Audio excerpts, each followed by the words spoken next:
মুসলমান মসজিদে যখন ঢুকো তুমি এত বিনয়ী ডান পা দিয়ে ঢুকলা, বাম পা দিয়ে বের হলা, ভিতরে যতক্ষণ থাকলা এক আল্লাহ ছাড়া কারো কথা মানতে তুমি রাজি হও নাই। ইমাম যদি তোমার বাবাও হয়, ভুল করলে তুমি তারেও লোকমা দিয়ে দিছো। আপনার বাবা ইমামতি করছে, মাগরিবের ফরজ 2 রাকাত পরে উনি কথা ছিল বসবে, বলে উনি দাঁড়াইতে শুরু করছে। বাবারে অনুসরণ করে আপনি দাঁড়াবেন, লোকমা দিবেন। যদি মুরিদ থাকতো, মুক্তাদি ফির থাকতো, ইমাম মুরিদ যদি দেখে ফির ভুল করেছে, ফিরে লোকমা দেয় না? ফিরেরও ছাড়ে না। কাবার ইমাম বাংলাদেশে বেড়াতে এসেছে, বাইতুল মুকাররমে নামাজ পড়াচ্ছে, 2 রাকাত পরে উনি বসে নাই, আমরা উনাকে লোকমা দেব? রাসূলের সিস্টেমের বাইরে চলা যাবে না। এখন আপনার কাছে প্রশ্ন করি, আপনি তো রাসূলের উম্মত, আপনার নবী মসজিদ যেমন চালাইছে আল্লাহর হুকুমে, রাষ্ট্র চালাইছে আল্লাহর আইনে, আপনার সমস্যা হলো কেন? আপনি মসজিদে মানেন, বাহিরে মানেন না কেন? আসসালামু আলাইকুম ওয়া রাহমাতুল্লাহি ওয়া বারাকাতুহু।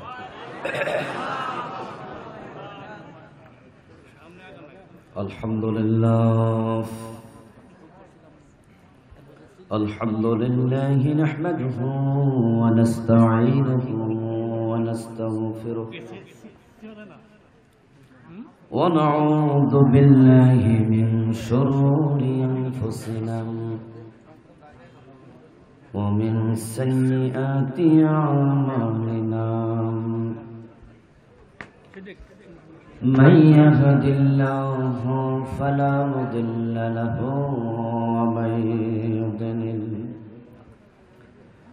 ومن يضلل فلا تجد له وليا مرشدا وأشهد أن لا إله إلا الله وأن محمدا عبده ورسوله أما بعد فقد قال الله تعالى في كلامه المجيد সকলে আমার সাথে পড়ুন, আউযু বিল্লাহি মিনাশ শাইতানির রাজীম, বিসমিল্লাহির রাহমানির রাহিম। وإذا قال لقمان لابنه وهو يعظه يا بني لا تشرك بالله إن الشرك لظلم عظيم. قال النبي صلى الله عليه وسلم لا تشرك بالله وإن قتلت وحرقت. وقال النبي أيضا قال تعالى يا بني آدم إنك لو أتيتني بقراب الأرض خطايا ثم لقيتني لا تشرك بي شيئا لأتيتك بقرابها مغفرة أو كما قال النبي عليه الصلاة والسلام.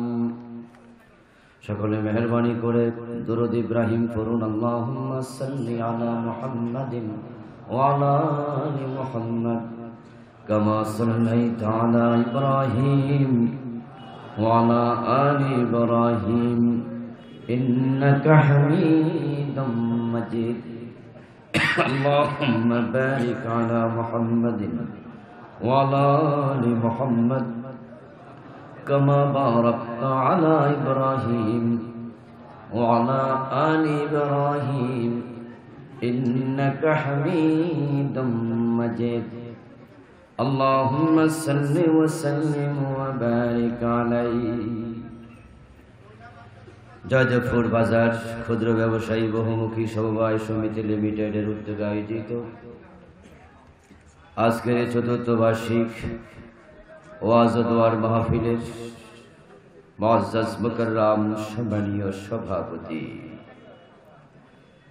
সাবেক স্বাস্থ্য সচিব বিশিষ্ট সমাজসেবক ও শিক্ষাবিদ জনাব মোহতারাম এম নিয়াজউদ্দিন সাহেব, সম্মানীয় উদ্বোধক জনাব মাসুদ রানা এরশাদ সাহেব, প্রধান অতিথি গাজীপুর সিটি কর্পোরেশনের সম্মানীয় মেয়র নন্দিত জননেতা জনাব আলহাজ অ্যাডভোকেট মোহাম্মদ জাহাঙ্গীর আলম সাহেব, মোহতারাম আলহাজ খন্দকার মনসুর হোসাইন সাহেব সহ অন্যান্য সম্মানীয় অতিথিবৃন্দ, মোহতারাম মৌলানা হারুন রশিদ যুক্তিবাদী সাহেব সহ সম্মানীয় আইজিনে জাম, হযরত উলামায়ে কেরাম, ইসলাম প্রিয় তৌহিদি জনতা, পর্দার অন্তরালের সতী সাধবী মা ও বোনেরা, আপনারা কেমন আছেন? আলহামদুলিল্লাহ, আল্লাহ তাআলা ভালো রেখেছেন। আল্লাহ আমাদের ভালো রাখুন, সুস্থ রাখুন, ঈমানের সাথে রাখুন, আমিন। রাতের বাজতেছে 11:15, মাহফিল শেষ হওয়ার কথা, কিন্তু মাত্র শুরু করলাম আমি। যদিও অনেকে আলোচনা করেছেন, এজন্য ক্ষুধা যা ছিল আলোচনা শোনার, আমি আশা করি অনেকটাই নিবারিত হয়ে গেছে। মানেটা কি? সারাদিন খাইয়া যদি কয় ক্ষুধা মিটে নাই, তাহলে কি খাইলেন? এখন গভীর রাত পর্যন্ত আলোচনা করা ঠিক নয়, ফজরের নামাজ ঝুঁকিতে পড়ে যেতে পারে। ইনশাআল্লাহ আমরা সংক্ষেপে কিছু কথা বলবো ইনশাআল্লাহ। আল্লাহ তাআলার পবিত্র দরবারে হাজারো কোটি শুকরিয়া জ্ঞাপন করছি, যে মহান মনিব অত্যন্ত মেহেরবানি করে এই কনকনে শীতের মাঝে কুয়াশা স্নাত রাতে কোরআনের মাঠে কোরআনের মহব্বতে আমাদের সকলকে হাজির হওয়ার তৌফিক দিলেন, আমাদেরকে সুস্থতা দিলেন, নিরাপদে রাখলেন, কোরআনের কথা বলার মতো শোনার মতো মন মানসিকতা দিলেন। এই সব নিয়ামতের মালিক কে? এই জন্য আমরা আলোচনা শুরুতে মন প্রাণ উজাড় করে অন্তরের সবটুকুন শ্রদ্ধা এবং ভালোবাসা দিয়ে আমাদের মনিব আল্লাহ তাআলাকে শুকরিয়া জানাই, কৃতজ্ঞতা জানাই। সবাই মিলে একবার জোরে জোরে কালিমাতুশ শুকর পড়ি, আলহামদুলিল্লাহ। সম্মানীয় ভাইয়েরা, আমি আপনাদের সম্মুখে পবিত্র কুরআন মাজিদ থেকে সূরাতুল লুকমানের 13 নম্বর আয়াত তেলাওয়াত করেছি। আল্লাহর হাবিবের পবিত্র মুখনিসৃত ছোট ছোট দুইখানা হাদিসে নববী পাঠ করেছি। আল্লাহ তাআলা তৌফিক দান করলে এখান থেকে কিছু কথা বলবো। ওয়া মা তৌফিকি ইল্লা বিল্লাহ। আল্লাহ তাআলা বলছেন, হে নবী, আপনি স্মরণ করুন ওই সময়টির কথা যখন লুকমান তার সন্তানকে উপদেশ দিয়েছেন। লুকমান স্মরণ করতে বলা হচ্ছে বিশ্ব নবীকে এমন কিছু কথা যেগুলো তিনি তার সন্তানকে উপদেশ হিসাবে দিয়েছেন। কোরআন সর্বশ্রেষ্ঠ কিতাব, বিশ্ব নবী সর্বশ্রেষ্ঠ নবী, সর্বশ্রেষ্ঠ কিতাবে সর্বশ্রেষ্ঠ নবীকে আল্লাহ বলছেন স্মরণ করুন লোকমানের উপদেশগুলো। এতে বোঝা যায় উপদেশগুলো বড়ই দামি উপদেশ ছিল। বাবা সন্তানকে উপদেশ দেয়, এটা নতুন কিছু নয়। আমরাও আমাদের সন্তানদেরকে উপদেশ দেই, শিক্ষক ছাত্রদেরকে দেয়, মুরব্বী ছোটদেরকে দেয়, কার উপদেশকে মনে রাখে। কিন্তু হযরত লুকমান আলাইহিস সালাম এমন কিছু উপদেশ দিলেন যেগুলো আল্লাহ লোহে মাহফুজে লিখে রেখেছেন। শুধু লোহে মাহফুজে লিখে রাখেননি, শেষ নবীর উম্মতের কাছে আল্লাহ তাআলা সেই উপদেশগুলোকে কোরআনের আয়াত বানায়া নাজিল করে দিয়েছেন। এবং যিনি উপদেশ দিলেন উনার নামে কোরআনে একটি সূরার নাম রেখে দিলেন সূরা লুকমান। কেমন দামি উপদেশদাতা, কেমন সম্মানী উপদেশগুলো, কিয়ামত পর্যন্ত মানুষ তেলাওয়াত করতে থাকবে, আমল করতে থাকবে।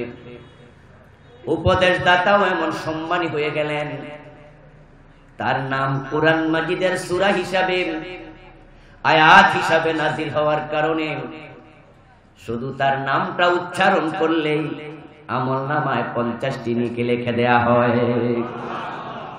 লুকমান অক্ষর আছে 5টা। যখনই আমরা কোরআন থেকে তেলাওয়াত করতে গিয়ে তার নাম উচ্চারণ করি, এমন এক সম্মানী নাম, একবার উচ্চারণ করলে 50 নেকি পাওয়া যায়। বিশ্বনবীর শ্রেষ্ঠ সাহাবী আবু বকর সিদ্দিক, কিন্তু ওনার নাম কোরআনে একবারও আসেনি। হযরত ওমর, যদি রাসূলের পরে কেউ নবী হতো, ওই নবী হতেন হযরত ওমর, কিন্তু ওনার নামে কোরআনে কোনো সূরা নেই।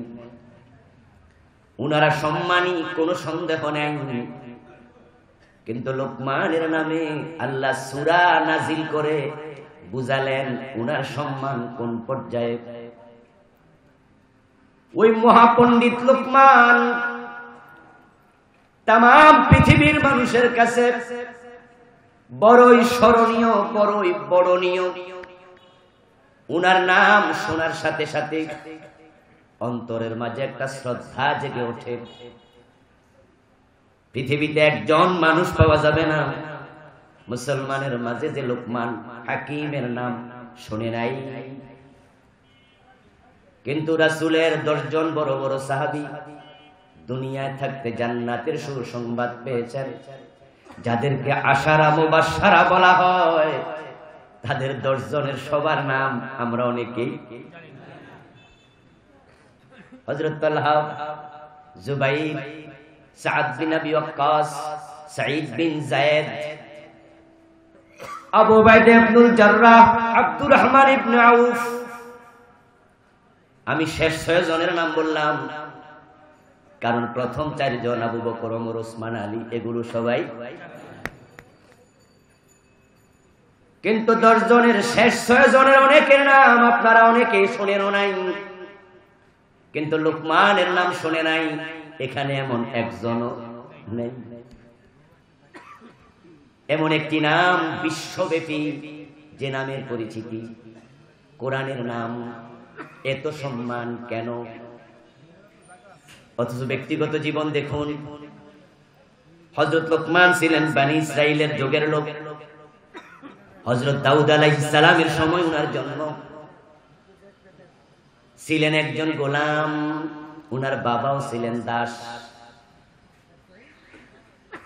দাসের ছেলে দাস। যেই যুগে দাসত্ব প্রথা ছিল, ওই যুগে দাসদেরকে মানুষ মনে করত না।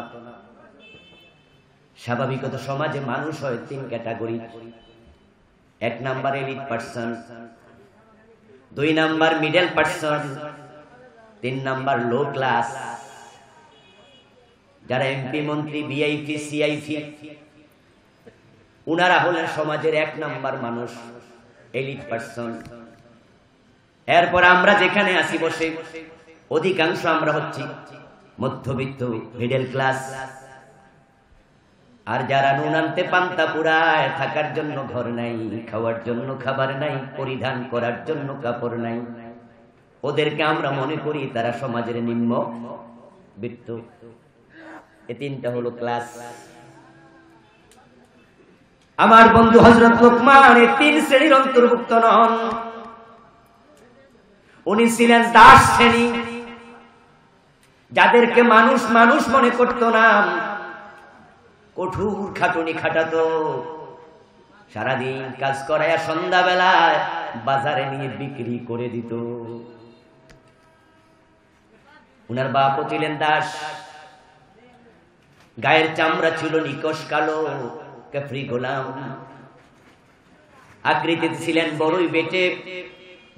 তাফসীর ইবনে কাসির প্রণেতা উনার দেহের অবয়ব বর্ণনা করে বলেন, ঠোঁটটা ছিল খুবই মোটা, চেহারা ছিল ফাটা ফাটা, চুল ছিল কোকড়ানো, কালো বেটে, ঠোঁট মোটা, একবারে চেহারা ফাটা, কোকড়ানো চুল।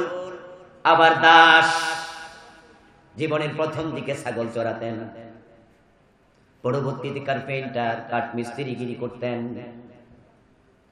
কিন্তু ওই কালো গোলাম, দাস গোলাম, ওই পেটে গোলাম হযরত লোকমানকে আল্লাহ তাআলা কুরআন মাজিদে বলেন, আতাইনা লোকমানাল হিকমা, আমি ওই কালো মানুষটাকে কিতাবের হিকমত, ইলম দিয়ে দিয়েছিলাম।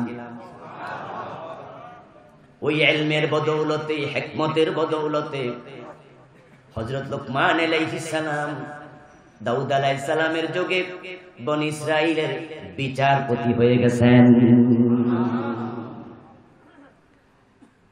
তাফসীর ইবনে কাসির প্রণেতা লিখেন,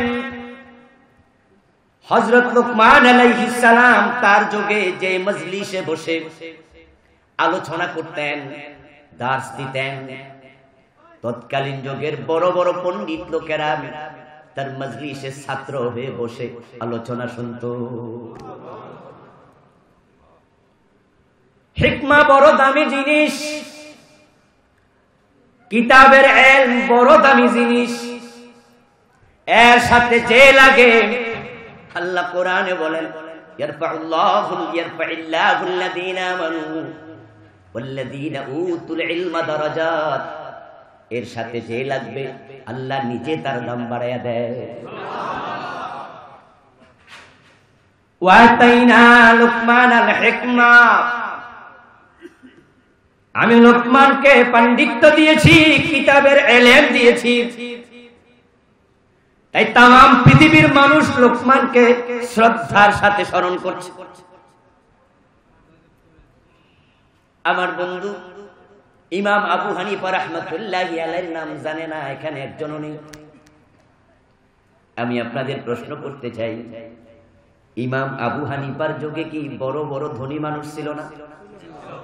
সবচেয়ে ধনী যে ছিল তার কি নাম জানেন না? তো আমিও জানি না, কারণ কে ধনী এটা মানুষ বেশি দিন মনে রাখে না। কিন্তু ইমাম আবু হানিফাকে কোনোদিন ভুলবে না, কারণ আল্লাহ তাকে কিতাবের ইলম দিয়েছে।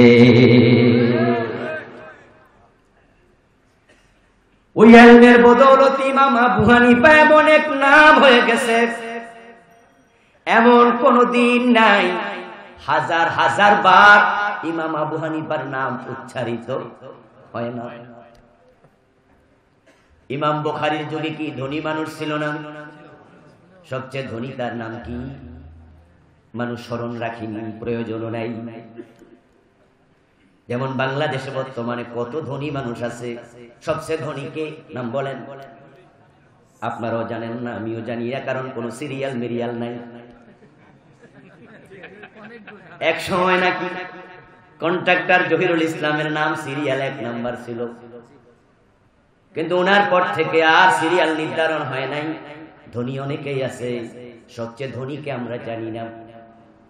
কিন্তু বন্ধু, ইমাম বুখারীর নাম মানুষ কিয়ামত পর্যন্ত ভুলবে না, টাকার কারণে নয়, আল্লাহর কিতাবের ইলমের কারণে।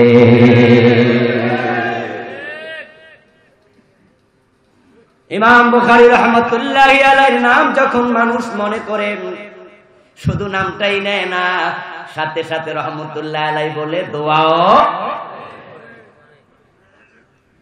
কি দাম কি সম্মান। পৃথিবীতে এমন দিন যায় না লক্ষ লক্ষ বার ইমাম বুখারীর নাম উচ্চারিত হয় না, নাম উচ্চারণ হয় যতবার দোয়াও পায় ততবার। কত কোটিপতি আছে, হাজার কোটি টাকা রেখে গেছে, অন্য মানুষ দোয়া করবে দূরের কথা, নিজের ফ্যামিলির মাঝে দোয়া করার মতো একটা সন্তানও নাই। এমন সন্তান রেখে গেছে ওযু করতেও জানে না।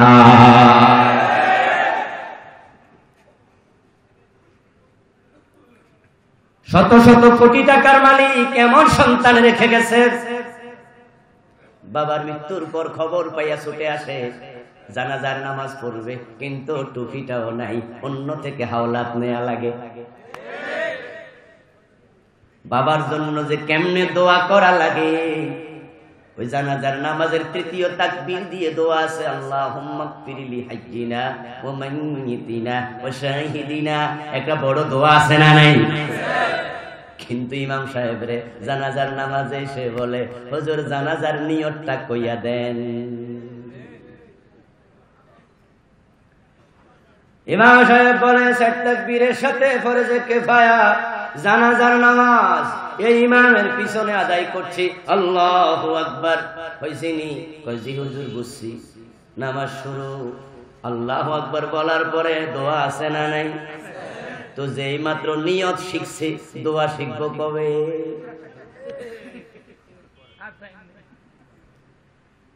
আল্লাহু আকবার বলে নিয়ত বেঁধে বলুন তো সে কি দোয়া পড়ে না চুপ করে থাকে?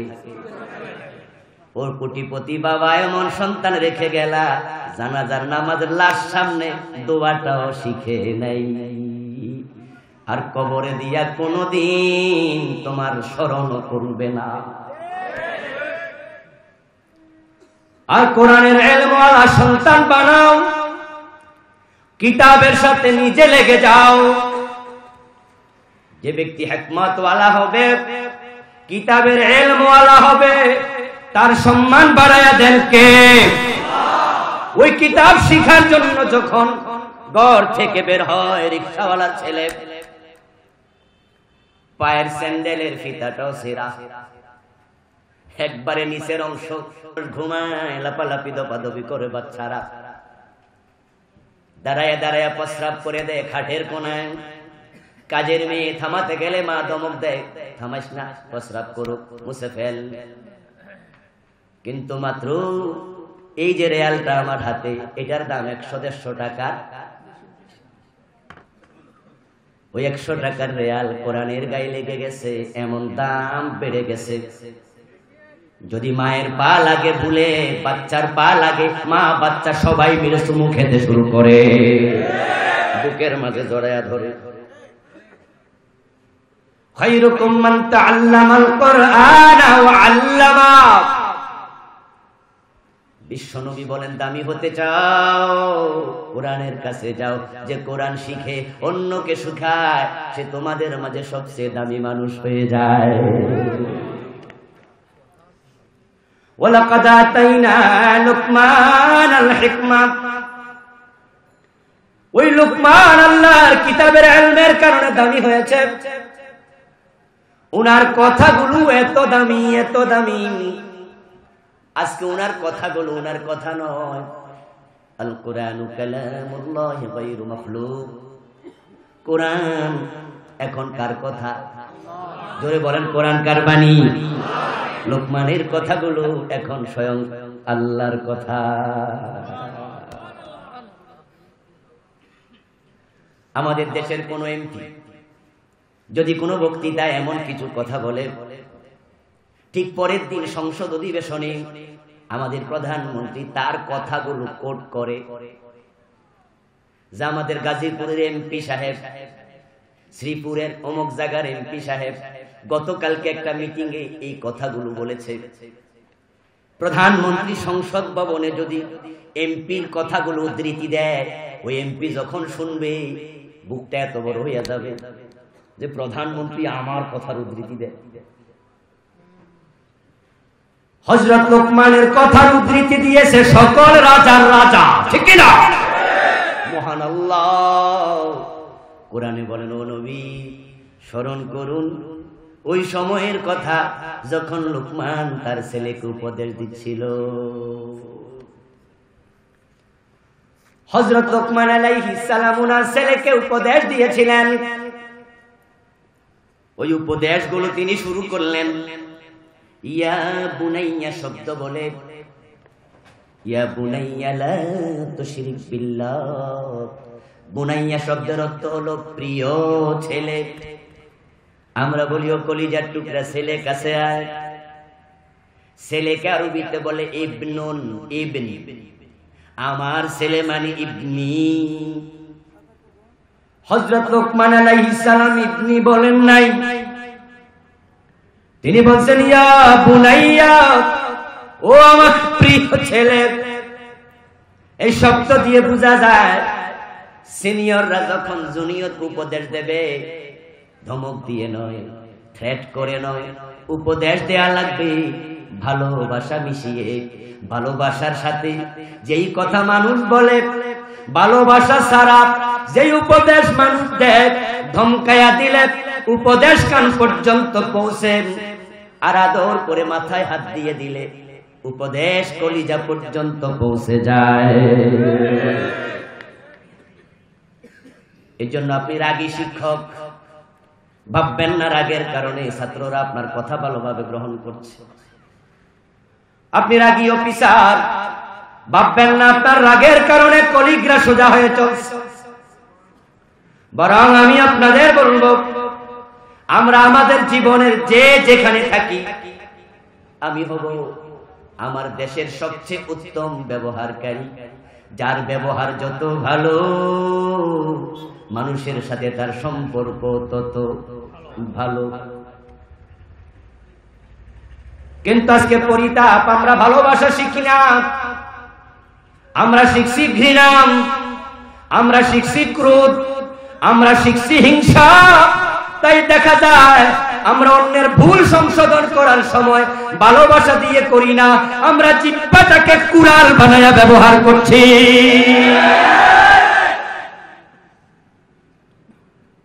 আজকে মাহফিলের মতো পবিত্র জায়গাগুলো পর্যন্ত আমরা পবিত্র করছি। একজন আলেম আরেকজন আলেমকে স্টেজে কাফের ফতোয়া দিচ্ছে, জঘন্য ভাষায় কথা বলছে। এগুলো সব কোরআনের খেলাফ। আমার বন্ধু, অনেকেই মনে করে ব্যবহার ভালো হলে অধীনস্থরা লুজ হয়ে যায়। ইংরেজরা শিখিয়েছে রব বিহেভিয়ার ইজ গুড অ্যাডমিনিস্ট্রেশন। খারাপ ব্যবহার হবে ভালো প্রশাসন। এটা একবারে বাজে কথা। বিশ্বনবী ছিলেন মদিনার প্রেসিডেন্ট, ছিলেন তিনি মদিনার প্রধান সেনাপতি, ছিলেন তিনি মদিনার প্রধান বিচারপতি। ওনার স্ত্রী ছিল একসাথে 9 জন জীবিত, 2 জন গেছে মৃত, মোট 11টি পরিবার সামলাইছেন। প্রধান বিচারপতি হইয়া বিচার বিভাগ সামলিয়েছেন, প্রধান সেনাপতি হইয়া 104টা যুদ্ধ সামলাইছেন। আবার মদিনার 10 বছরের প্রেসিডেন্ট মদিনা নামক রাষ্ট্র সামলাইছেন। কিন্তু ওনার মতো মুস্কি হাসি দেয়ার কেউ ছিল না।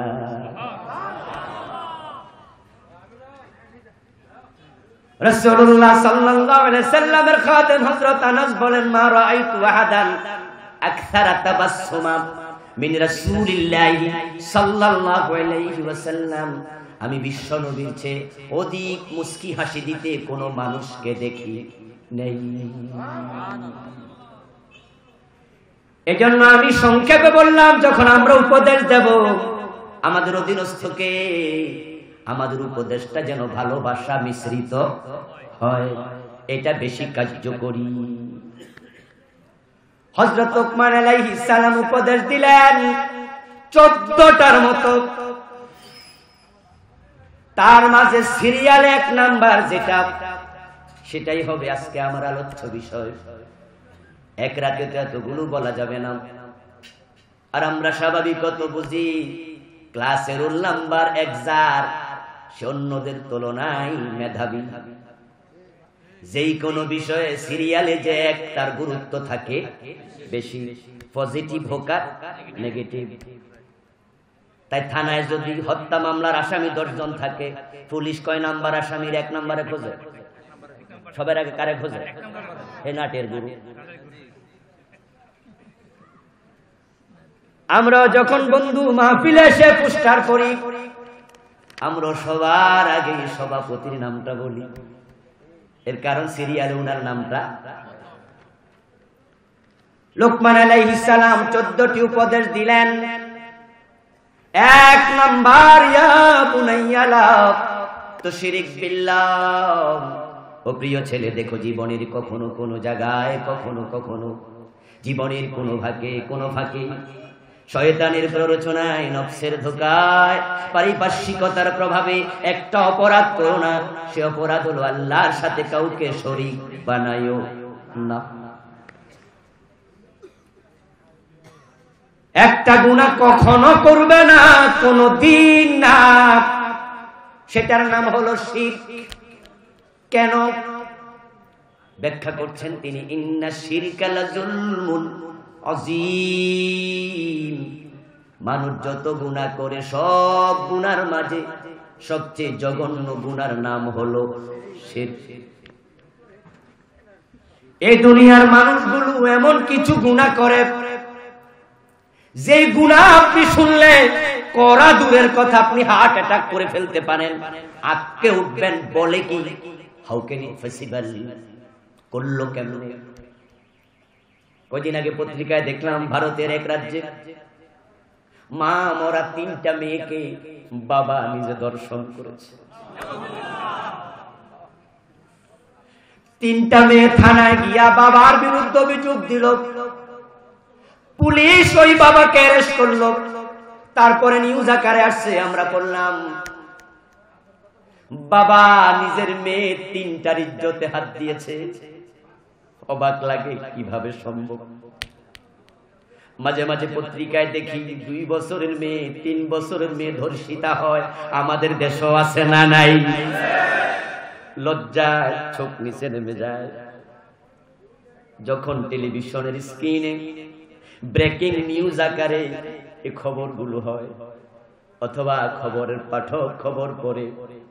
নিজের মা, নিজের মেয়ে, নিজের স্ত্রী সামনে থাকলে পুরুষ হিসাবে পরিচয় দিতে লজ্জা হয় যে 3 বছরের মেয়ের উপরে ঝাঁপাইয়া পড়ে, তোর সে হায় না অনেক ভালো। প্রেমিকাকে দর্শন করে, শ্বাসরোধ করে, হত্যা করে আমাদের ঢাকার বাংলা মোটরে লাশ 22 টুকরা করেছে বছর 5-7 আগে। কেমনে সম্ভব? কিন্তু এটা একজন মানুষ করেছে। জাহিলিয়াতের যুগে নিজের মেয়েটাকে জীবিত কবর দিত, এমন অপরাধও মানুষ করেছে। কয়দিন আগে দেখলাম প্রতিপক্ষকে ফাঁসানোর জন্য বাবা আর চাচা মিলে ছোট্ট একটা বাচ্চাকে হত্যা করেছে। কান কেটেছে, গলা কেটেছে, তার লজ্জাস্থান কেটেছে। যে ছুরি দিয়া জবাই করছে, গলায় রশি লাগায়া গাছে টানায়া 2টা সিঁড়ি তার পেটের ভিতরে। আপনারা দেখেন নাই? কিভাবে সম্ভব এটা? বুয়েটে আবরারকে তার বন্ধু বান্ধব 18 জন মিলে সাপের মতো পিটায় মারছে। কোন শত্রুতা নাই, ঝগড়া নাই, জমি নিয়ে দলাদলি নাই, ক্ষমতা নিয়ে মারামারি নাই, শুধুমাত্র একটা SMS, একটা পোস্ট। মারছে তো মারছে, হঠাৎ করে মারছে এমন নয়, ঘন্টার পর ঘন্টা পিটাইছে। আপনার হাতে লাঠি দিলে হয়তো আপনার হাত কাঁপতে কাঁপতে লাঠিটা মাটিতে পড়ে যাবে। কিভাবে সম্ভব? মানুষ এমন কাজ করতে পারে যেটা আমরা ভাবতেও পারি না।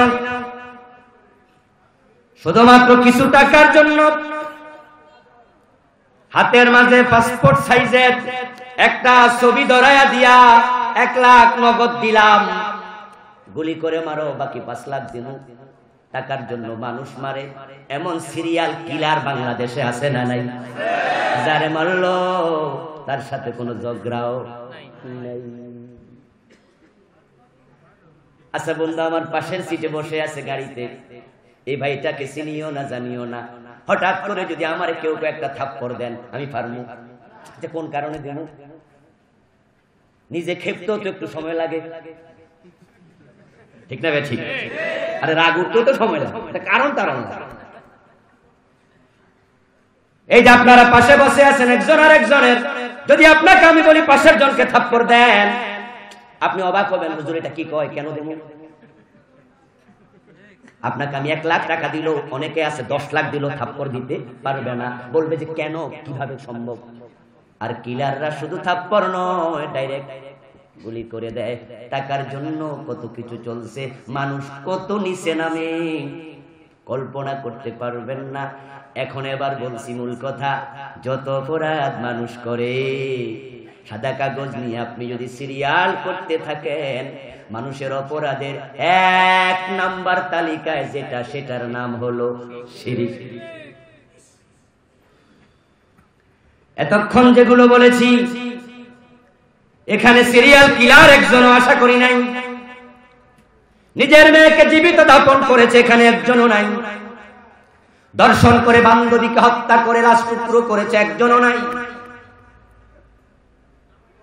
নিজের মেয়ের ইজ্জতে হাত দিয়েছে, এখানে একজনও নাই। কিন্তু শিরিকের সাথে জড়িত এমন শত শত এখানে আছে, যেটা নিজেরা হয়তো বুঝেও না এটা যে শিরিক। যেই গুনাহ সবচেয়ে জঘন্য বাংলাদেশে, সেটাই চলছে সবচেয়ে বেশি। আমার ভাইয়েরা, মিথ্যা বলা কবিরা গুনাহ,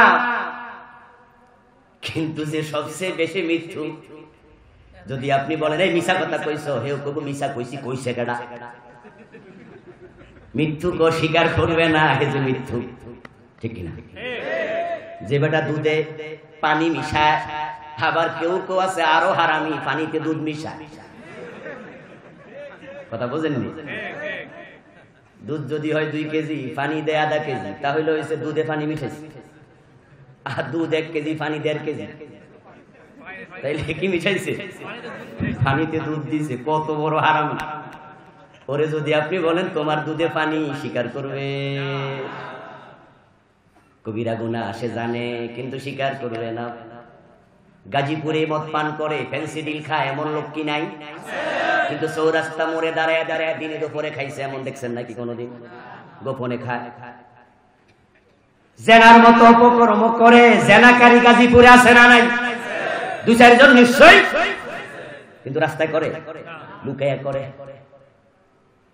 কিন্তু যেটা সবচেয়ে জঘন্য শিরিক, মাজারে যাইয়া দেখবেন দিনে দুপুরে করছে। যে সমস্ত পীর সাহেবরা পায়ে সিজদা নেন, মুরিদেরা পীরের পায়ে একবার উপরে পড়ে আছে, দিনে দুপুরে নাকি লুকায়া লুকায়া। যেটা সবচেয়ে জঘন্য গুনাহ, সেটাই চলছে প্রকাশ্যে। ইন্না শিরকা লাযুলমুন আযীম। লোকমান বলে শিরিক করো না, শিরিক সবচেয়ে জঘন্য গুনাহ, জঘন্য গুনাহ। বিশ্বনবী বলেছেন, উম্মত লা তুশরিক বিল্লাহি ওয়া ইন কুতিলতা ওয়া হুররিকতা। শোনো, জীবনে কখনো শিরিক করো না, যদিও তোমাকে হত্যা করা হয়, যদিও তোমাকে ডাইরেক্ট জীবন্ত কেরোসিন ঢেলে জ্বালাইয়া দেয়া হয়, তুমি নিহত হইতে রাজি হইও, জ্বলে যেতে রাজি হইও, শিরিক করতে রাজি হইও না। ওয়া ইন কুতিলতা ওয়া ইন হুররিকতা। আপনাকে কোন কিডন্যাপার গ্রুপ কিডন্যাপ করে নিয়ে গেল, ডাইরেক্ট কোন হিন্দুর মন্দিরে গেলে সেখানে আপনার হাত পা বেঁধে বলে ওই মূর্তির কাছে কিছু চাপ, অথবা লক্ষ্মীর পায়ে সেজদা দে, রাজি হবেন? তখন তলোয়ার বের করলো, ছুরি বের করে বলল, বেটা কল্লা কেটে নামো। আমার রাসূল বলেন, তুমি তখন শহীদ হতে রাজি হয়ে যেও, শিরিক করতে রাজি হইও না। অথচ বাংলায় প্রবাদ আছে, জান বাঁচান মানুষ কয় না, self help is the best help. চাচা আপন প্রাণ বাঁচা, জীবন বাঁচান ফরজ। এই প্রবাদ সব জায়গায় চলবে না। যখন ইমানের প্রশ্ন আসবে, হাসতে হাসতে ফাঁসির রশিতে ঝুলতে রাজি হওয়া লাগবে। ইমান বন ছেড়ে দিয়া কাফের হয়ে মরার সুযোগ থাকে না। তখন ইমান বাঁচানোর জন্য প্রয়োজনে জীবন দেয়া ফরজ। হত্যা করবে করুক, বুক ফেটে দাও, গুলি করে দাও, ওই দুর্গার পায়ের নিচে মাথা নত করা যাবে না। গায়ে কেরোসিন ঢেলে দিয়ে হাতের মাঝে মেসবাতির শলাকা আগুন লাগায়া কয় দুর্গার কাছে মাথা নত কর, আগুন লাগায়া দেব। বিশ্ব নবী বলা রেক্তা তোমাকে জ্বালায়া দেবে। পরিস্থিতি বড় জটিল। ও আমার উম্মত শোনো, জ্বলতে রাজি হয়ে যাও, শিরিক করতে রাজি হইও না। এবার বুঝেন শিরিক কত খারাপ। মরতে রাজি হও, শিরিক করতে রাজি হইও না। কেন? এর কারণ এবার শুনুন, অনেকগুলো কারণ। এক নাম্বার কারণ, যে ব্যক্তি শিরিক করে মারা যায় আল্লাহ তাআলা তাকে কোনদিন ক্ষমা করবেন না। মানুষের যত গুনাহ আছে সব গুনার মাঝে শুধু একটা গুনার ক্ষমা নাই, ওই গুনার নাম হলো শিরক। কোরআন মাজিদ আল্লাহ তাআলা বলেন ইন্নাল্লাহা লা ইয়াগফিরু আন ইউশরাকা বিহি ওয়া ইয়াগফিরু মা দুনা যালিকা লিমান ইয়াশা। ইন্নাহ অর্থ কি? নিশ্চয়ই। কে বলছেন? আল্লাহ। ইন্নাল্লাহা লা ইয়াগফিরু, নিশ্চয়ই আল্লাহ ক্ষমা করবেন না। একটু আওয়াজ করে বলুন তো, ক্ষমার মালিক কে? আল্লাহ। আল্লাহ ছাড়া কারো ক্ষমা করার সুযোগ আছে? তো পীর সাহেব হুজুর রান্না জামিনদার হইয়া নিয়ে যাইব? আছেন আমার মুক্তার, আছেন আমার ব্যারিস্টার, শেষ বিচারের হাইকোর্টেতে তিনি আমায় করবেন পার। আমি পাপী, তিনি জামিনদার। টনটনা টনটন দোতরা বাজায় এখন লোক আছে না? নাই। আমার হুজুর আছে, আমার টেনশন কি? হাশরের ময়দানে আল্লাহর নবীরা পর্যন্ত নফসি নফসি বলবে, এমন হাদিস আছে কিনা? আদম আলাইহিস সালাম বলবেন, উম্মত বলবেন তাবুনা ফাশফা লানা ইলা রাব্বিক, আপনি আমাদের বাবা, আল্লাহর কাছে একটু বলুন, আল্লাহ যেন আপনি সুপারিশ করুন, আল্লাহ যেন হিসাব শুরু করে। আদম নবী বলবে, আমি এটা বলবো না, লাস্তুলাহা, আমার পক্ষে সম্ভব না। যদি বলি আল্লাহ আপনি হিসাব শুরু করে দেন, হাশরের ময়দানে মানুষ বড় কষ্টে আছে। মাথার উপরে সূর্য, পায়ের তলায় তামার জমিন। নিজের দেহ থেকে বের হওয়া ঘামগুলো সূর্যের তাপের কারণে গরম পানির মতো উতরাবে। আল্লাহ হিসাব শুরু করুন। আদম বলে, আমি বলতে পারবো না। আল্লাহ যদি বলে, আদম ঠিক আছে, আগে হিসাবটা তুমি দাও। বলেছিলাম জান্নাতের গাছের কাছে যেও না, কেন গেছো? আগে তুমি বলো।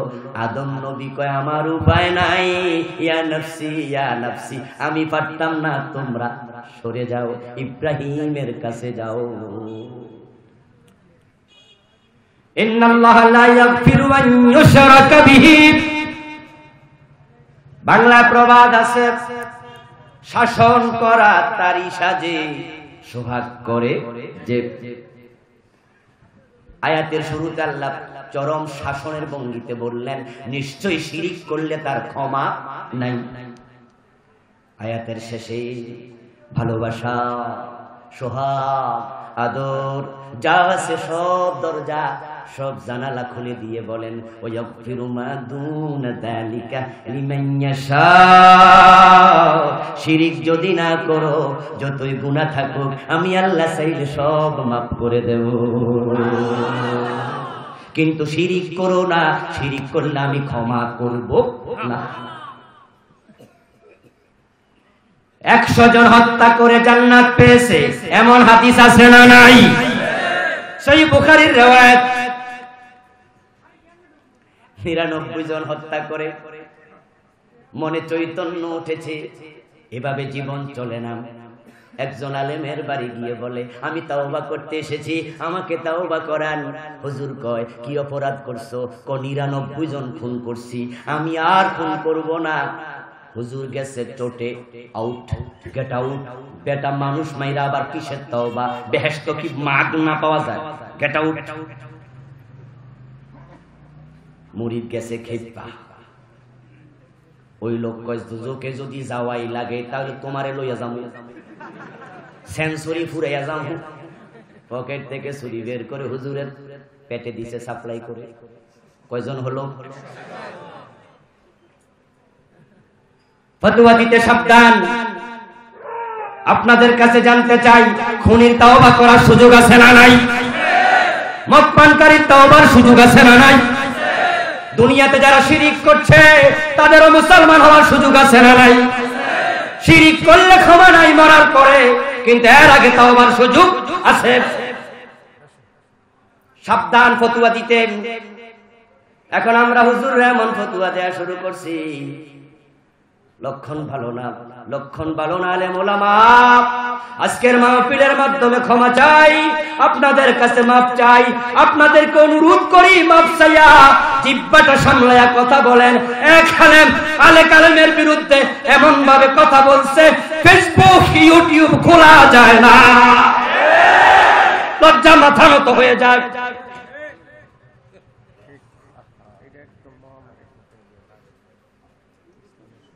একজন আলেম আর একজন করে বাটপার, বাটপার বলে ডাকছে, ঠিক কিনা?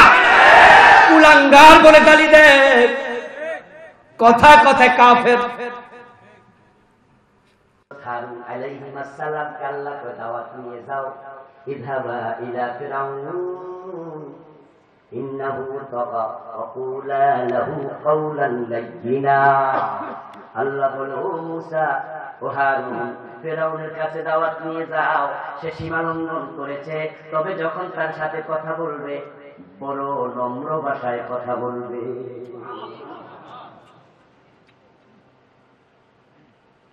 আচ্ছা, ফেরাউন যে মুমিন হবে না, সে যে কাফের, কাফের থেকে মরবে, এটা মুসা নবী না জানুক, আল্লাহ জানে কিনা? আল্লাহ জেনে শুনে বলে দাওয়াত দিতে, কঠোর ভাষায় দাওয়াত দেয়া যাবে না।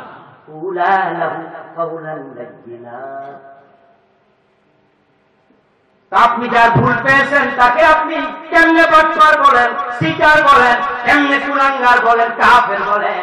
এটা তো দায়ী ভাষা হতে পারে না। প্লিজ ওলামাগণ থেমে যান প্লিজ, না হয় সামনে সাধারণ মানুষ ইজ্জত করবে না। ওই যে লোকটার হোসেন বলছে, কিসের ক্ষমা তোমার, কিসের তাওবা? 99 জন খুন করছো, আউ বেটা মাইছে ছুরি। হাদিসের মাঝে শিক্ষা আছে না নাই? আচ্ছা, আপনি যারে পাঠদার কইলেন, আপনার শ্রোতাদের মাঝে আপনার মাহফিলও তার 2-4 জন ভক্ত থাকতে পারে না? যে মাহফিলে পাঠদার কইছেন ওই মাহফিলও তার ভক্ত থাকতে পারে কিনা? হে যদি খেপা যায় না, আমার সঙ্গে খুশি মারে ইজ্জত দেব কিনা? আপনি হেরে কেমন কেন? তুই না মদ খাইছ, মদ না এখনো তোর মুখে দুর্গন্ধ? আপনি মনে মনে কোন কথা তো ঠিক, কালকে রাতে তো মদটা খাইছি, এখন এই চেহারা নিয়ে আল্লাহু আকবার কইয়া নামাজে কেমনে খারাই? শয়তান বিজয়ী হবে। মদ খাওয়া এক কবিরা গুনাহ, নামাজ ছাড়া আরেক কবিরা গুনাহ, দুইটা করে আসছে। লা তাকনাতু মির রাহমাতিল্লাহ। মানুষ হিসাবে গুনাহ হয়ে যাবে, গুনাহ করে আল্লাহর রহমত থেকে পলায়া যাইও না। শয়তানকে বলে দাও, মদ পান করেছি, গুনাহ হয়ে গেছে, আমার আল্লাহর কাছে ক্ষমা চেয়ে নেব, আমি তাওবা করব, আর মদ পান করব না। আপনি যখন তাওবা করবেন, সাথে সাথে আপনাকে আল্লাহ ক্ষমা করে দেবেন। হাদিসের শেষ অংশ হলো 100 খুনি হত্যাকারী 100 জনের সে জান্নাত পেয়েছে। বিশ্বনবী হাদিস শোনায়া আমাদেরকে বুঝাইছে ও বেটা 100 জন খুন কইরা ব্যস্ত পাইছে, তোমরাও 2-4টা করো, কোনো অসুবিধা নাই। এই হাদিস দিয়ে এটা বুঝাইছে। অনেক কথা আবার উল্টা বুঝা যাবে, কামে না কামে সেতা জাবুল কালাম আজাদ হুজুর কইয়া গেছে 2-4 জন খুন করলে কোনো 100 জন করছে বেটা, আর আমি তো 30 জন, আরো 70 পানা আছে। আল্লাহ হাবিব বুঝাচ্ছেন 100 খুন করেও ক্ষমা পাওয়া যেতে পারে, কিন্তু একটা শিরিক নিয়ে মরিও না, একটা শিরক করলো ক্ষমা নেই। শিরিক এমন এক গুনার নাম যেটা করলে জান্নাত হয় হারাম, এমন গুনাহ আর একটাও নেই। আল্লাহ তাআলা কুরআন মাজিদে বলেন, মান ইউশরিক বিল্লাহি ফাকাদ হারামাল্লাহু আলাইহিল জান্নাহ ওয়া মাওয়াহুন নার ওয়া মা লিয-যালিমিনা মিন আনসার। যে ব্যক্তি শিরিক করবে আল্লাহ নিজে জান্নাত হারাম করে দেন। একটু আওয়াজ করুন তো, জান্নাত বানাইছে কে? আল্লাহ। দেবেন কে? আল্লাহ। মালিক কে? আল্লাহ। নাকি হুজুরেরা? পিসাব, নবী আউলিয়া? কেউ নয়। আল্লাহর জান্নাত আল্লাহ নবীদের হাতেও দেন নাই। যদি নবী মুহাম্মদের হাতে জান্নাত থাকতো তাহলে সুপারিশ করা কি দরকার? উনি নিজে তো দিতে থাকতো। সুপারিশ মানে কি? আল্লাহর কাছে কইব যে আল্লাহ বেহেশতটা একটু, তো উনি নিজে জান্নাত পাইলে আবার সুপারিশ কেন? উনি গেছাইয়া চাইয়া দিত, নেও নেও নেও নেও। কিন্তু আপনি তো বসে আছেন পীরের ভরসা, জান্নাত তো নবীর হাতেও নাই, পীর কেনা। যদি নবীর হাতে জান্নাত থাকতো নূহ আলাইহিস সালাম কেনানরে জান্নাতটা দিত, ছেলেরা সারা বাবা বেহেশতে যেত। ইব্রাহিম আলাইহিস সালামের বাবা আজর জান্নাতি না জাহান্নামী? হাদিসে পাওয়া যায় আজরকে জাহান্নামের ফেরেশতারা জাহান্নামের শিকল লাগাইয়া হাতে পায়ে গলার মাঝে টানতে টানতে নিতে থাকবে। সামনে ইব্রাহিমের সাথে সাক্ষাৎ হবে। ইব্রাহিম আলাইহিস সালাম জান্নাতে রেশমি পোশাক পরে আলিশান অবস্থা, খুবই জান্নাতি, হাজার হাজার ফেরেশতা বেষ্টিত, জান্নাতি সাজে সজ্জিত, একবার উচ্চ মাকামে অধিষ্ঠিত। ছেলেকে দেখে বাবা আজর ফেল ফেল করে তাকাবে। ইব্রাহিম নবী দেখবেন, দেখে বলবেন, বাবা এভাবে তাকায় আজকে কোনো লাভ নেই। হাত থাকা হবে, হাত থাকা যদি পাওয়া যায়, হাত থাকা তো বাকি দিতে। আল্লাহ হাবিব বলেন, ইব্রাহিম বলবেন, আলামা কুল্লাকা লা তাসিনি। দুনিয়া থাকতে কত বলেছি, কত বলেছি, আমার অবাধ্য হইও না। মূর্তি কাঁধে লইয়া লইয়া হাসছ। আমি তোমাকে বলেছি বাবা, লিমা তা'বুদু মা লা ইয়াসমাউ ওয়া লা ইউবসিরু ওয়া লা ইউগনি আনকা শাইয়া। যে মূর্তির চোখ আছে দেখে না, কান আছে শোনে না, ওই মূর্তি হাসরের দিন তোমার কোনো উপকারে আসবে না। সেদিন তো আমার কথা শোনোনি বাবা, শিরিক লইয়া মারা গেছো, আমার কিছু করার নাই।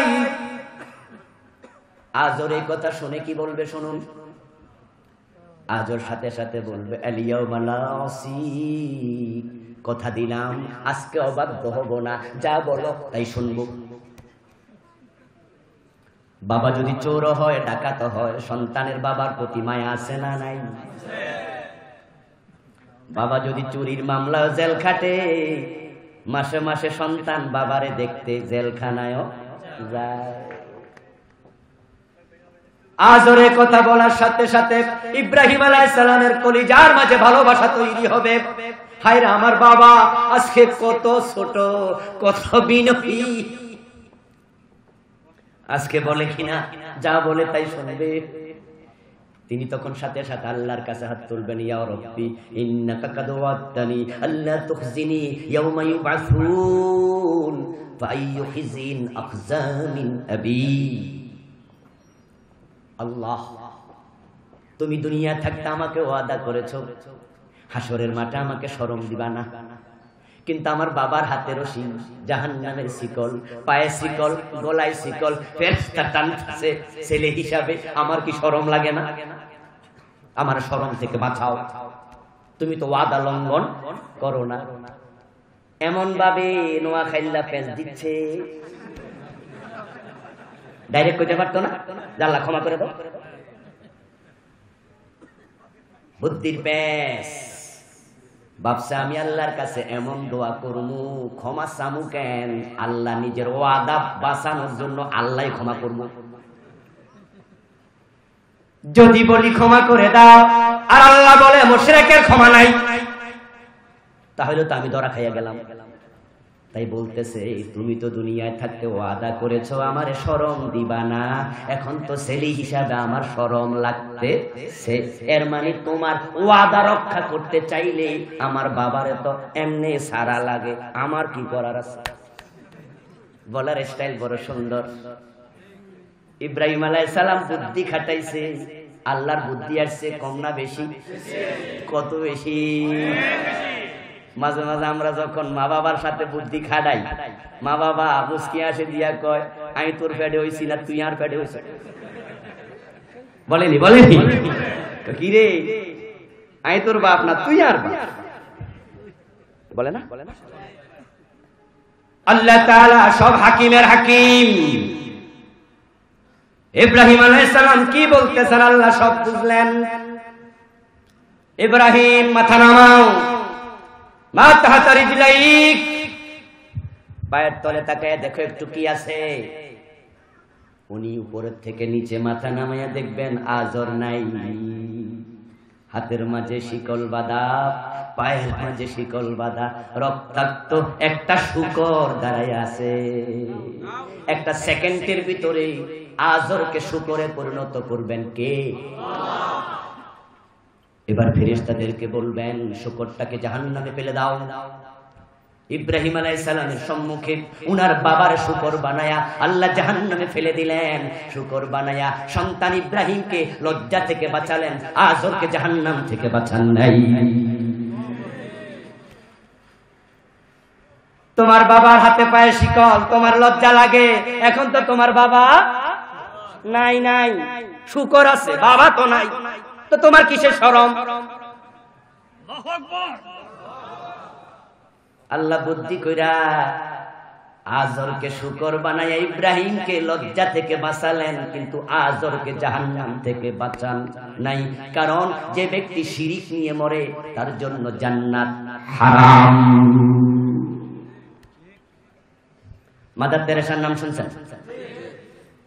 ইউরোপের নাগরিক ছিলেন, ভারতে বসবাস করতেন।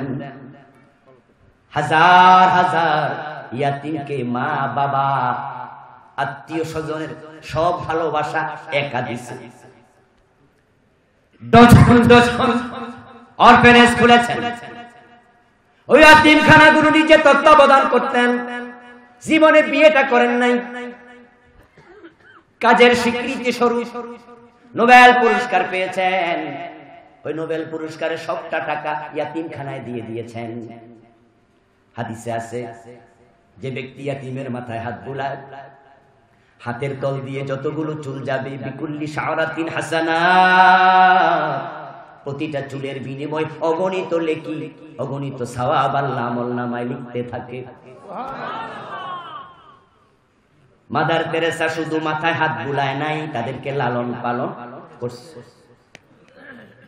قال النبي صلى الله عليه وسلم انا وكافل اليتيم كهاتين في الجنه। বিশ্বনবী বলেন, যদি কোনো ব্যক্তি একজন ইয়াতিমকে লালন পালন করে, আমি এবং সে পাশাপাশি জান্নাতে থাকব। একজন ইয়াতিম লালন পালন করলে নবীর পাশের জান্নাত পাওয়া যায়। মাদার তেরেসা শত শত লালন পালন করছে, জান্নাত পাইছে। হাশরের মাঠে দুইটা ওজন করবে,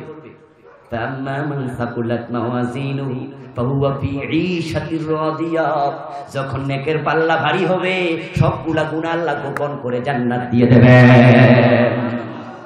ওদের জন্য সুপারিশের প্রয়োজন নাই। ছিল কোরআনে, আল্লাহ তা'বুদু ইল্লা ইয়া এক আল্লাহ ছাড়া কারো ইবাদত করা যাবে না। তাই মুমিনের মাথা আল্লাহ ছাড়া কারো কাছে নত হবে না।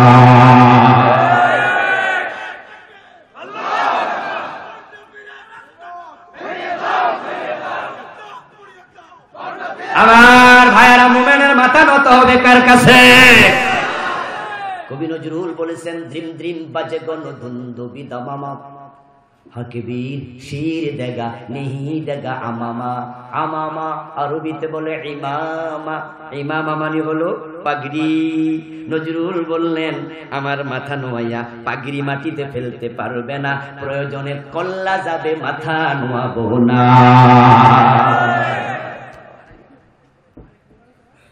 যা বেটা জাহান্নামে যা, তাওবা কেন করিস নাই? ওয়াল্লাহি রাব্বিনা মা কুননা মুশরিকিন, আল্লাহ আমি জানতাম না, ওয়া মা কুননা না'মালু মিন সু, জানলে তো কবিরা গুনাহ করতাম না, আমার মাফ করে দাও। ওয়ালা ওয়ান্না লানা কাররাতান ফানাকুনা মিনাল মুমিনিন, মাফ যদি না করো তাহলে আরেকটা অনুরোধ, আমার একটু দুনিয়ায় পাঠায়া দাও, আমি আবার মুমিন হয়ে ফিরে আসব। কিন্তু কোনো লাভ নেই। জানতাম না, জানি না, এই শব্দের মূল্য আল্লাহ তাআলার কাছে এক পয়সাও নাই, আপনাদের কাছেও নাই। কেউ যদি না যাই না বিষ খায়, কোনো অসুবিধাও নাই, ঠিক না?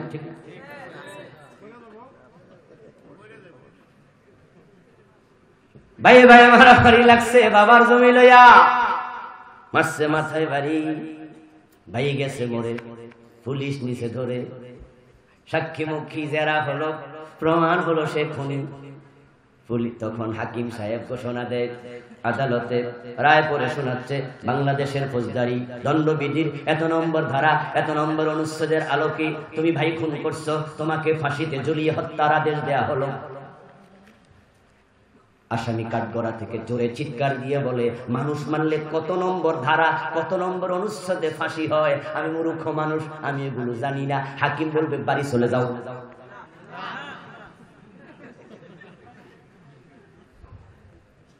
ইমান হারায় আসছো, জানলা না, বুঝো না, বিয়া করতে কেমনে জানছো?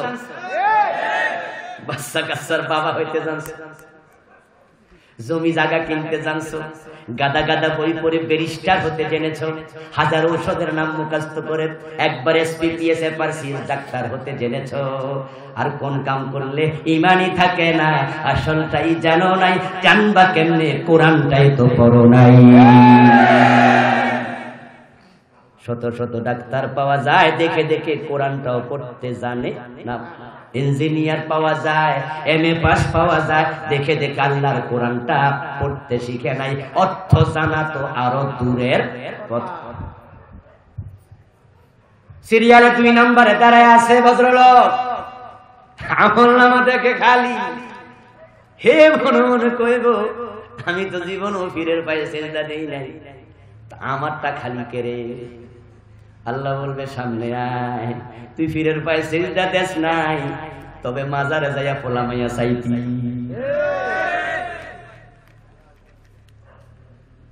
মাজারে গিয়ে চাকরি চায়, টাকা চায়, ছেলে মেয়ে চায়, মরা পীরের কাছে চায়, এমন লোক বাংলাদেশে আছে না নাই? অত সাহস করে বলুন, সন্তান দেয়ার মালিক কে? যেই গুণ আল্লাহর জন্য খাস, সেটাতে অন্যকে শামিল করার নামই হলো শিরক। মন খারাপ করে বসে আছে কলিগ, টেবিল থেকে উঠে এসে, চেয়ার থেকে উঠে এসে পিছনে আলতো করে ধরে পাজা কোলা করে কয়, দোস্ত কিরে মন খারাপ কেন? কই, বেটা বিয়ে করছি 5 বছর হয়ে গেল, বাচ্চা কাচ্চার মুখ দেখি না, তোর ভাবি মন খারাপ করে, মা ডাক বুঝি শুনতে পাবে না, এখনো হাসপাতালে। গত সপ্তাহে গিয়েছি, ফুল বডি চেক আপ করেছি 2 জনে, আজকে রিপোর্ট পেয়েছি, ডাক্তার বলে কোনো দোষ নাই, সন্তান কেন হয় না আমরাও বুঝি না। তোর ভাবি রাতে ঘুমাই নাই, সারাটা দিন খারাপ গেল, রিপোর্ট হাতে পাওয়ার পরে আমারও মন খারাপ। কলিগ আস্তে করে কয়, মন খারাপ করার কিছু নাই, পাসপোর্ট কর, ভিসা লাগা, ভারতে চইলা যা, কয়টা লাগবো চাইয়া দেখ। বলিস কি রে, কোথায় পাওয়া যায় বাচ্চা কাচ্চা? চাইলে কয় কেন শোনস নাই? কেউ ফিরে না খালি হাতে খাজা বাবা দরবারে। এমন গান গাওয়ার গায়ক বাংলাদেশে আছে না নাই? খাজা মাইনুদ্দিন চিশতি রহমাতুল্লাহ আলাইহি, উনাকে আমরা ভালোবাসি, জগৎ বিখ্যাত আলেম। কিন্তু উনি কোনদিন কইছে আমার কাছে বাচ্চা চাইও? পীরের কাছে গিয়ে সন্তান কেন চাইলাম? ঈমানটা তো চলে গেল। কোরআনে আল্লাহ তাআলা বলেন, ইয়াহাবু লিমান ইয়াশাউ ইনাসা ওয়া ইয়াহাবু লিমান ইয়াশাউ যুকুরা আও ইউযাব্বিদুহুম যুকরানা ওয়া ইনাসা ওয়া ইয়াজআলু মান ইয়াশাউ ওয়াকিমা। তিনি যাকে চান ছেলে দেন, তিনি যাকে চান মেয়ে দেন, তিনি যাকে চান দুটা দেন, তিনি যাকে চান একটাও দেন না। আওয়াজ করে বলুন, এই তিনি কে? ইব্রাহিম আলাইহিস সালামের বয়স ৮৬। দাড়ি পেকে গেছে, চুল পেকে গেছে, সন্তান হয় না। আপনার বাবা, আমার বাবা, মুসলিম জাতির পিতা, ঠিক না? ওই বুড়া বয়সে সন্তান চাইছে কার কাছে? ওই কাহিনী কোরআনে আছে। কোরআন নাজিল হয়েছে উনার ইন্তেকালের ২৫০০ বছর পর। উনি সন্তান চাইল। ওই কাহিনী আল্লাহ কোরআনে কেন বলে? কোরআন তো কোনো কিস্সার কাহিনীর বই। ২৫০০ বছর আগের ঘটনা, ২৫০০ বছর পরে আল্লাহ কোরআনের আয়াত বানায়া কেন নাজিল করে? কান সুখের জন্য নয়। আল্লাহ আমাদের বুঝাইয়া দেন, তোমাদের বাবারও সন্তান হয় নাই, আমার কাছে চাইছে। তোমাদের যদি না হয়, তোমরা চাইবা কার কাছে? একটু আওয়াজ করে বলুন তো, ছেলেকে দেয়, মেয়েকে দেয়? বুঝা শুনা কইেন, মেয়েকে দেয়, আল্লাহ দেয়। তাহলে মেয়ে বেশি হলে বউ মারেন কেন? বউ মেয়ে বেশি হলে বউ তালাক দেয়, এমন জালেমও আছে কিনা? বউর আলটিমেটাম, যার একটা মাইয়া হইলে কেটা বাবার বাড়ি ভাড়া, তোরে বিয়া করে আমার কপাল ফুটছে, শুধু মাইয়া। অথচ মেয়ে হওয়ার পিছনে মহিলার কোনো দোষ আছে? আপনার বউর কোনো হাত আছে? মেয়েকে দেয়, ওরে দমকান কেন? ঈমান শেষ। কারণ আপনার মাথায় ভূত চাপছে যে আপনার বউয়ের কারণে মাইয়া হয়েছে। সন্তান ছেলে হবে না মেয়ে হবে, এই বিষয়ে মায়ের যদি কিছু করণীয় থাকতো, তাহলে পৃথিবীতে একটা সন্তান অন্ধ হয়ে জন্ম নিত না, ল্যাংড়া হয়ে জন্ম নিত না। প্রত্যেক মা মনের মাধুরী মিশাইয়া নিজের সন্তানকে তৈরি করত।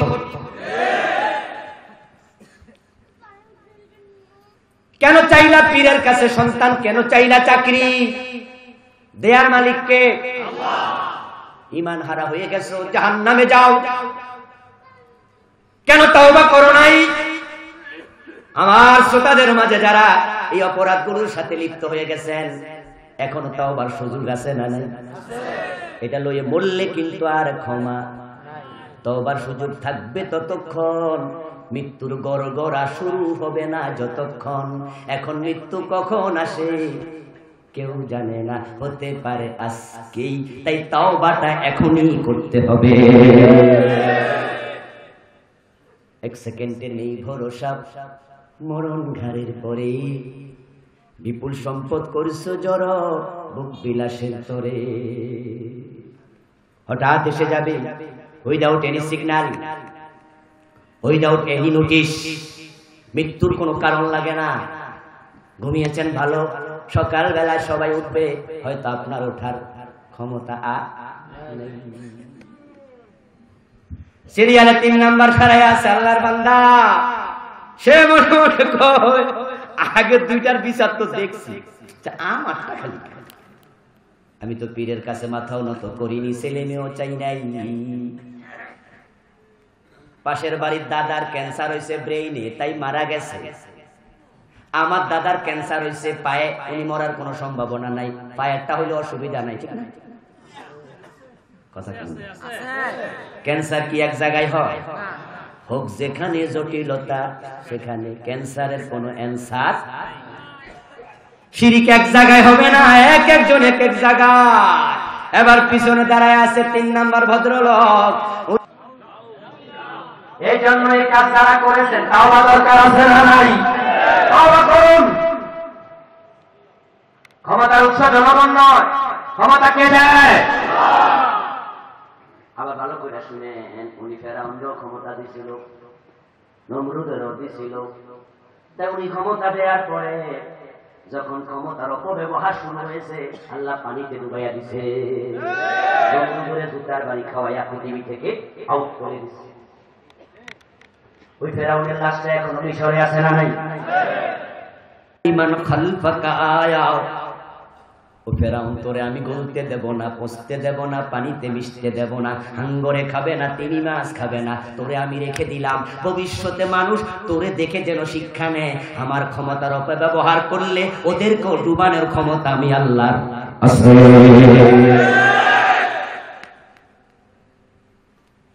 সাবধান, আল্লাহর দেয়া ক্ষমতা অপব্যবহার করা যাবে না। করলে কিন্তু তিনি এমন ধরনেওয়ালা, উনার মতো শক্ত ধরার ক্ষমতার কারো নাই। তিনি যারে ধরে তারে দুনিয়ার সবাই মিলেও বাঁচাতে পারে না। জনগণ ক্ষমতার উৎস, তাওবা কেন করলি না? যা দুজকে যাও, শিরিক আছে, উপায় নাই। পিছনে সিরিয়ালে দাঁড়াই আছে পরের বেড়া। তোমার সমস্যা কি জানোনি? তোমার সমস্যা হলো তুমি মসজিদে আল্লাহর আইন মানতা, আদালতে মানতে রাজি ছিল না, অথচ আইনের মালিক একমাত্র আল্লাহ। সবাই ভালো করে শুনুন, আজকে আছেন কালকে নাও থাকতে, আজকের রাত জীবনের শেষ রাত হতে পারে, বলা কিন্তু যায় না। মৃত্যুর জন্য বুড়া হওয়া লাগে না। একটু পিছনে তাকান, আপনার সে কম বয়সে কতজন চলে গেছে। যখন কবরে রাখবে, আপনি যে দলের নেতাই হন না কেন, সব ভাইয়েরা চোখের পানি ছেড়ে দিয়ে কেঁদে কেঁদে আপনাকে যখন কবরে রাখবে, নিজের দলের পরিচয় একজনও দেবে না। সবাই বলবে বিসমিল্লাহি ওয়া আলা মিল্লাতি রাসূলিল্লাহ, রাসূলের দলে আল্লাহর নামে তুইলা দিলাম। যদি ঈমান হারা হন, শিরিক থাকে, আপনার মতো সমর্থক কর্মীরে রাসূল নিজের দলে ঢুকতে দেবে না। মুসলমান, মসজিদে যখন ঢুকো, তুমি এত বিনয়ী, ডান পা দিয়ে ঢুকলা, বাম পা দিয়ে বের হলা, ভিতরে যতক্ষণ থাকলা এক আল্লাহ ছাড়া কারো কথা মানতে তুমি রাজি হও নাই। ইমাম যদি তোমার বাবাও হয়, ভুল করলে তুমি তারেও লোকমা দিয়ে দিছো। আপনার বাবা ইমামতি করছে, মাগরিবের ফরজ 2 রাকাত পরে উনি কথা ছিল বসবে, বলে উনি দাঁড়াইতে শুরু করছে। বাবারে অনুসরণ করে আপনি দাঁড়াবেন, লোকমা দিবেন। যদি মুরিদ থাকতো, মুক্তাদি ফির থাকতো, ইমাম মুরিদ যদি দেখে ফির ভুল করেছে, ফিরে লোকমা দেয় না, ফিরেরও ছাড়ে না। কাবার ইমাম বাংলাদেশে বেড়াতে এসেছে, বাইতুল মুকাররমে নামাজ পড়াচ্ছে, 2 রাকাত পরে উনি বসে নাই, আমরা উনাকেও লোকমা দেব। রাসূলের সিস্টেমের বাইরে চলা যাবে না। এখন আপনার কাছে প্রশ্ন করি, আপনি তো রাসূলের উম্মত, আপনার নবী মসজিদ যেমন চালাইছে আল্লাহর হুকুমে, রাষ্ট্র চালাইছে আল্লাহর আইনে, আপনার সমস্যা হলো কেন? আপনি মসজিদে মানেন, বাহিরে মানেন না কেন?